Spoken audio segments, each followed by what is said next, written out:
नमस्कार. अगरबत्ती म्हणायचं की उदबत्ती? ज्ञानेश्वरीत काय उल्लेख आहे चला पाहू. देवाची पूजा जेव्हा केली जाते तेव्हा उदबत्ती हा त्यातला एक महत्त्वाचा भाग आहे. उदबत्ती पेटवून देवापुढे लावली जाते. उदबत्तीचा मंद दरवळ हा देवळातले घरातले वातावरण मंगलमय करतो. चीनमध्ये देवतांसमोर पेटवण्यात येणारी जॉयस्टिक उदबत्तीसारखीच असते. वैविध्यपूर्ण सुगंधांमध्ये ही उदबत्ती उपलब्ध असते. प्रत्येकाच्या आवडीप्रमाणे उदबत्ती किंवा धूप घेऊन तो व्यक्ती उदबत्ती घरामध्ये लावत असतो.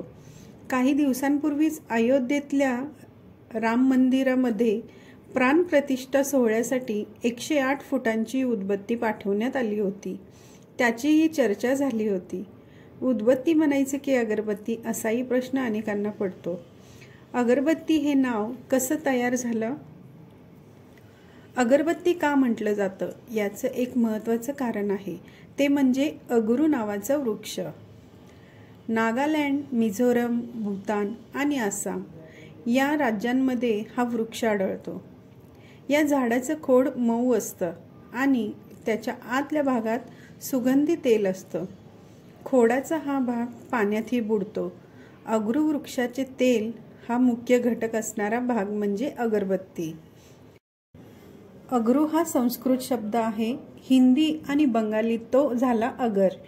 त्यापासून तयार करण्यात आलेली काडी झाली अगरबत्ती. अगरूचा काढा आयुर्वेदातही वापरला जातो. अगरू हा वृक्ष ॲडम आणि इव्हने स्वर्गातून जमिनीवर आणला अशीही आख्यायिका आहे. कहाणी शब्दांची मराठी भाषेच्या जडणघडणीची या सदानंद कदम लिखित पुस्तकात हा उल्लेख आहे. उदबत्ती तयार कशी होते?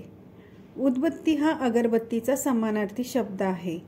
अगरू, चंदन, कापूर, काचरी, वाळा, दालचिनी, धूप, हळमद्दी, ऊद, वूड, गोंद अशा घटकांपासून उदबत्ती तयार केली जाते. ही विविध सुगंधांमध्ये उपलब्ध असते. मंद आणि तीव्र सुगंधांच्या उदबत्त्या बाजारात सहज मिळतात. हाताने उदबत्ती किंवा अगरबत्ती जात असे. आताही त्या हाताने तयार होतात, पण उदबत्ती किंवा अगरबत्ती तयार करण्याची मशीन्सही आली आहेत. भारत हा अगरबत्तीचा सर्वात मोठा उत्पादक देश आहे. तसंच सर्वाधिक निर्यात करणाराही देश आहे.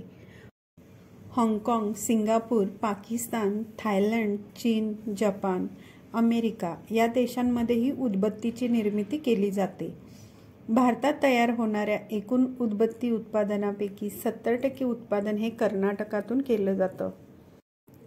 उदबत्तीप्रमाणेच धूप ही तयार केली जाते. त्यात काडीचा वापर होत नाही. ओला धूप आणि कोरडा धूप अशा 2 प्रकारांमध्ये विविध सुगंधांचा धूप बाजारात उपलब्ध असतो.